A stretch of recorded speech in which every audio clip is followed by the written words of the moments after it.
Bonjour à tous, je suis ravie de vous retrouver pour ce nouvel hebdo. Cette semaine, nous sommes au 36e Salon des Antiquaires à Épinal, au Centre des Congrès. On fait le tour tout de suite.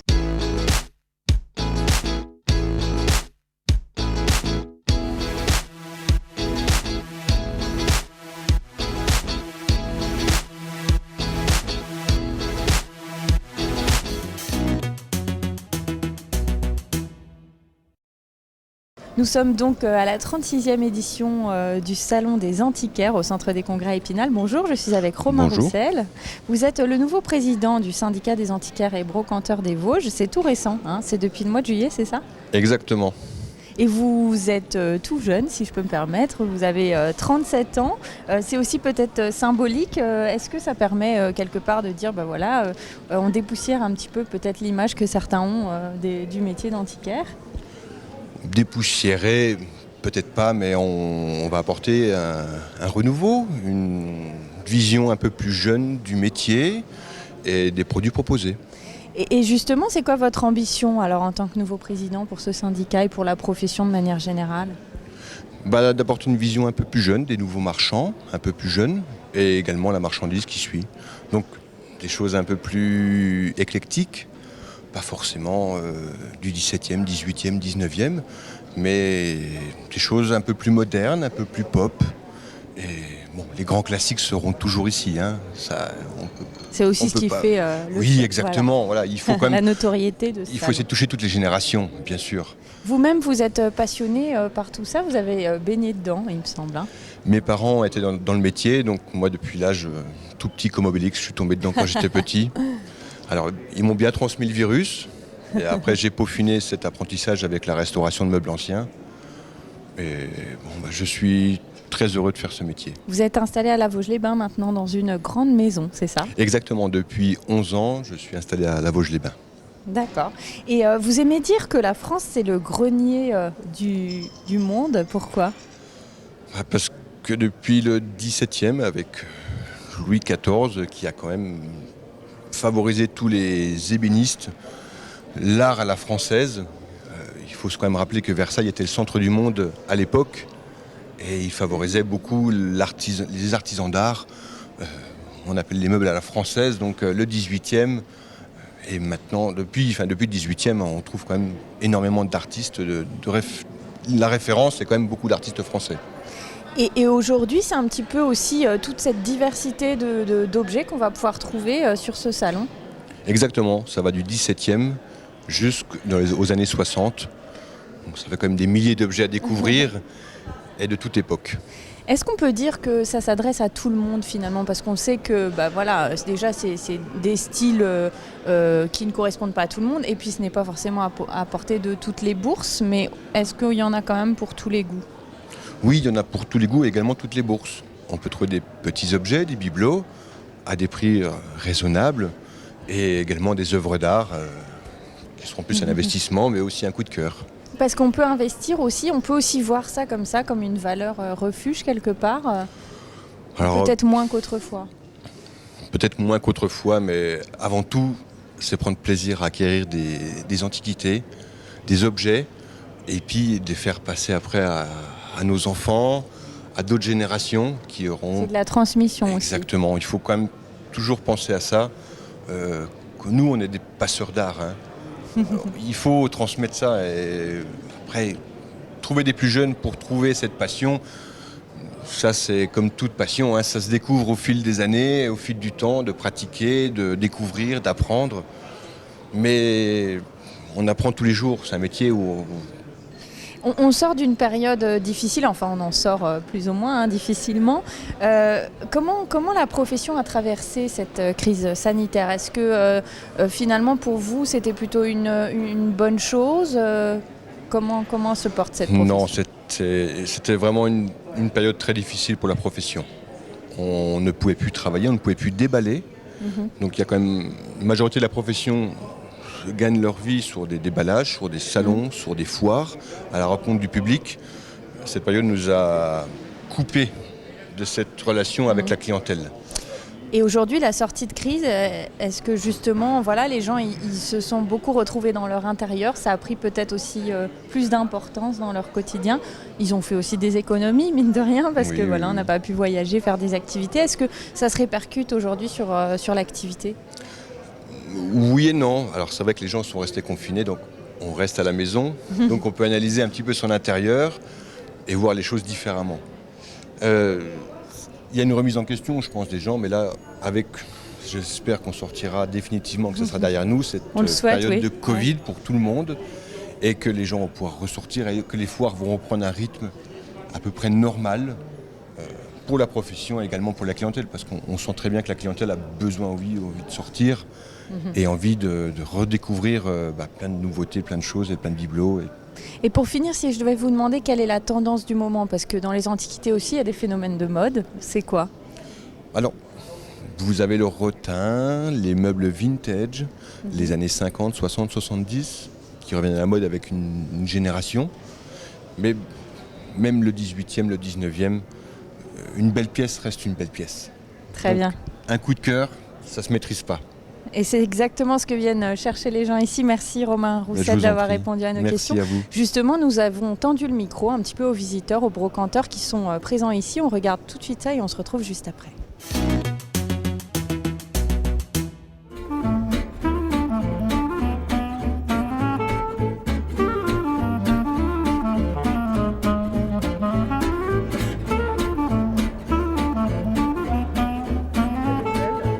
Nous sommes collectionneurs, mon mari et moi, mais pas en vaisselle. Mon mari est collectionneur de moulins café Peugeot et moi de boîtes de médicaments métalliques. Et on en trouve ici ? Non, très peu. On a fait les vides-greniers durant des années. Depuis la pandémie, c'est terminé, mais ça fait plaisir de voir un peu de monde. Bon, si on peut faire travailler aussi les gens qui ont été fermés. Qu'est-ce que vous venez chercher au Salon des Antiquaires et quels sont les objets qui vous intéressent ? Je viens chercher tout et rien. J'aime beaucoup les objets, quels qu'ils soient. Et on peut tomber sur quelque chose qui nous parle. Ça marche au coup de cœur finalement ? Oui, uniquement, en ce qui me concerne uniquement. L'art populaire, c'est l'objet du quotidien, des objets qui ont été utilisés pour les gens vivre, gagner leur vie en cas d'outils, donc d'anciennes professions oubliées. Il y a beaucoup de personnes qui ont connu ces objets dans les mains des grands-parents et ce sont des souvenirs d'enfance qui reviennent en mémoire et je pense que les gens veulent convoiter ces objets, les posséder pour revivre un peu avec les anciens, avec les grands-parents. Voilà, un Saint-Nicolas pour faire des chocolats. Et mon fils s'appelle Nicolas, donc c'est pour lui faire un petit clin d'œil. C'est très local ça. C'est local, oui. Je suis toulonnaise à la base, donc vous voyez, ça n'a rien à voir. C'est quoi la différence entre une brocante et le salon des antiquaires finalement ? Pour moi, c'est pas une question de sérieux, mais on sait que l'antiquaire, il a des références, il sait de quoi il parle. Peut-être que le brocanteur un peu moins. Le brocanteur, il a peut-être fait le vide-grenier la veille. C'est pas les mêmes prix non plus. Ah non, c'est pas les mêmes prix. Puis on discute moins.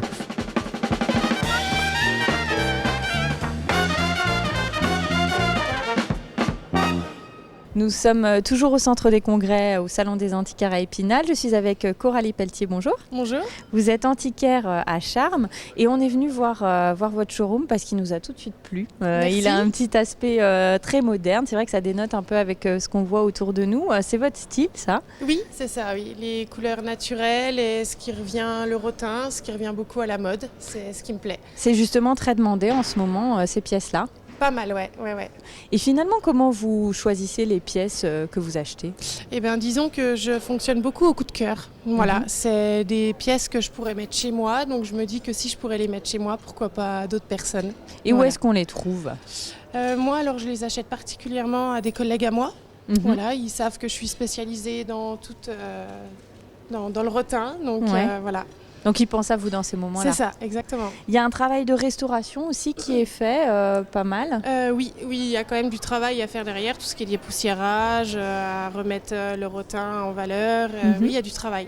Et on voit aussi des miroirs derrière nous. Vous avez fait une formation pour restaurer les miroirs, oui, c'est ça, oui. J'ai fait une restauration de dorures, donc j'essaye de m'expérimenter dans la restauration de dorure. Il a fallu apprendre pas mal de choses parce que vous êtes toute jeune dans le métier. Ça fait 2 ans que vous êtes antiquaire, c'est ça? Qu'est-ce que vous faisiez avant? Avant, j'étais donc ambulancière, donc c'est vrai que ça n'a rien à voir. Et oui, j'essaye d'avoir un peu plus, plusieurs cordes à mon arc. Donc c'est un peu la crise du Covid qui vous a fait sauter le pas, hein, finalement. Exactement, oui, Ouais. c'est ça. Et qu'est-ce qui vous a plu dans le métier d'antiquaire alors? Le fait que c'est un boulot qui est différent totalement tous les jours. Donc tous les jours, on apprend quelque chose. C'est vrai on apprend toujours quelque chose. Et finalement, quelle différence avec brocanteur? Parce qu'on dit toujours, enfin on ne sait jamais trop finalement. Oui, disons que les brocanteurs, c'est peut-être ceux qui sont plus là les dimanches au petit village du coin. Et moi, je suis plus dans tout ce qui est déco, magazine, voilà. Voilà, Vous n'avez dit. Vous n'avez pas de showroom à proprement parler, de magasin. Vous vendez essentiellement sur Internet, c'est ça? C'est ça, oui. Internet, c'est mon point de vente, c'est ma vitrine. C'est un outil qui a un petit peu changé aussi la profession, qui permet peut-être aussi de dénicher des choses plus facilement.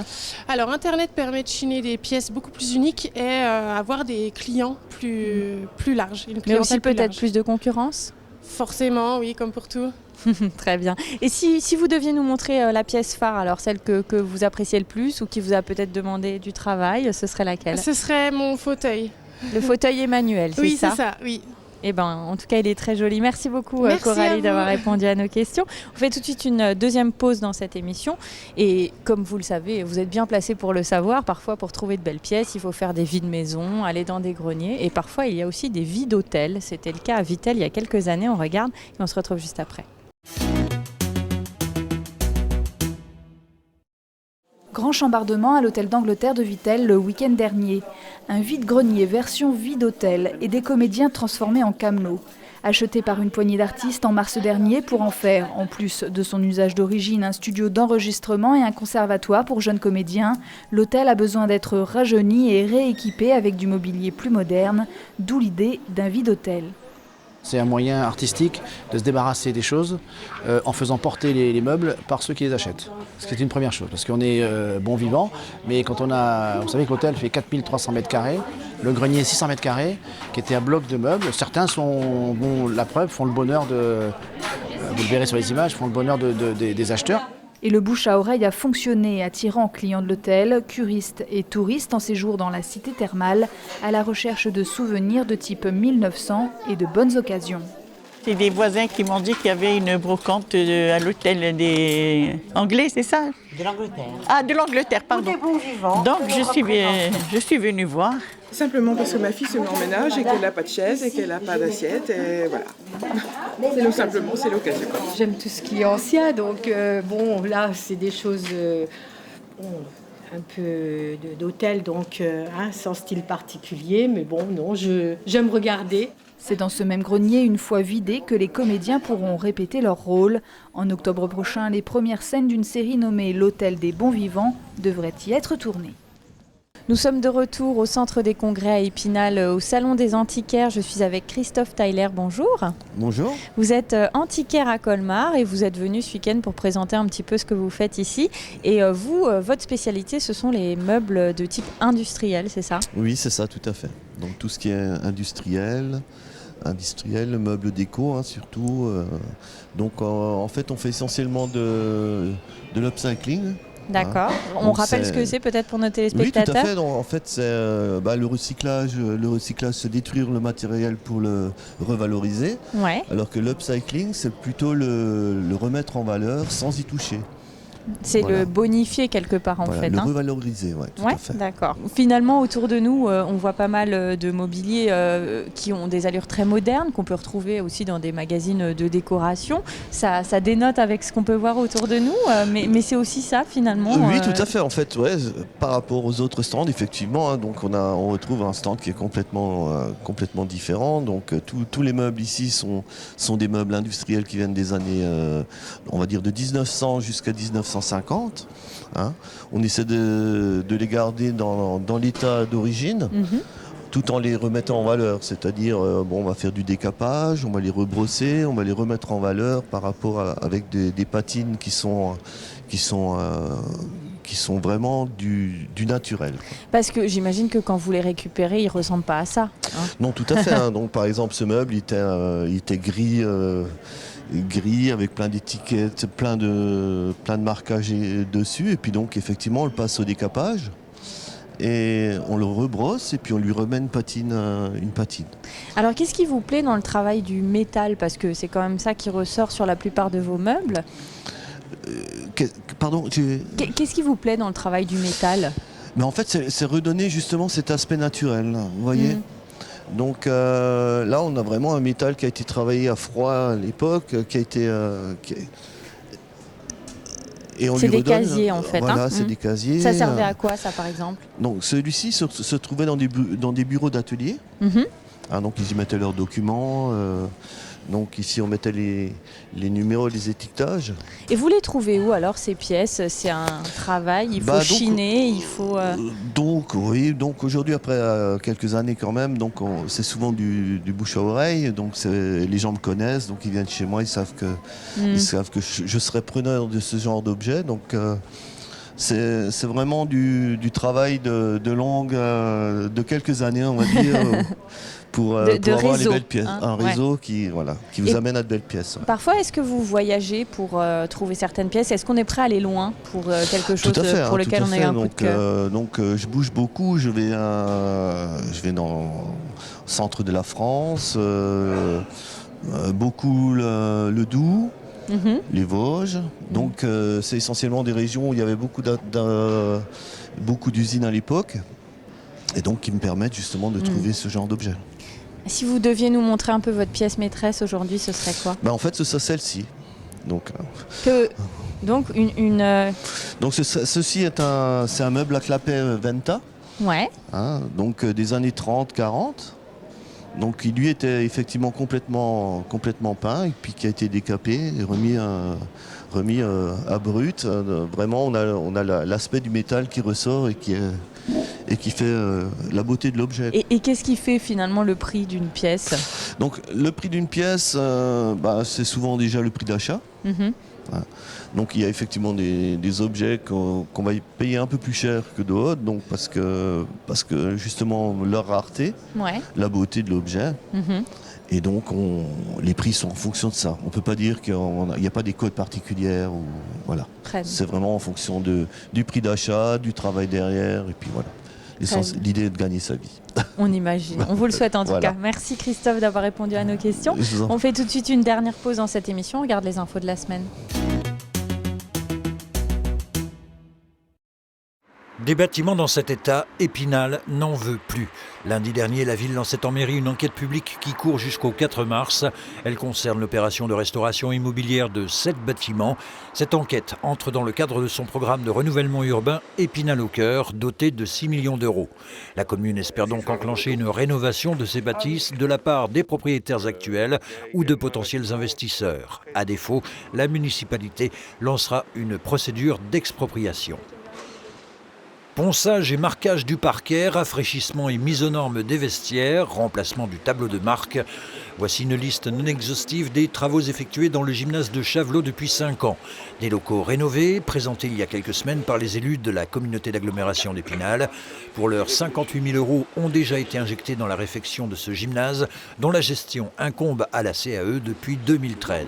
Un équipement sportif utilisé par les scolaires, centres de loisirs et bien sûr associations sportives, telles que le club de basket qui compte 175 licenciés. Les travaux se poursuivront avec la mise en conformité du local de stockage et l'acquisition de poteaux de volley. Et voilà, l'hebdo, c'est terminé pour aujourd'hui. Merci de nous avoir suivis. J'espère que vous aurez trouvé votre bonheur ici. En tout cas, n'hésitez pas à venir faire un tour vous aussi. C'est jusqu'à dimanche. Quant à nous, on se retrouve la semaine prochaine.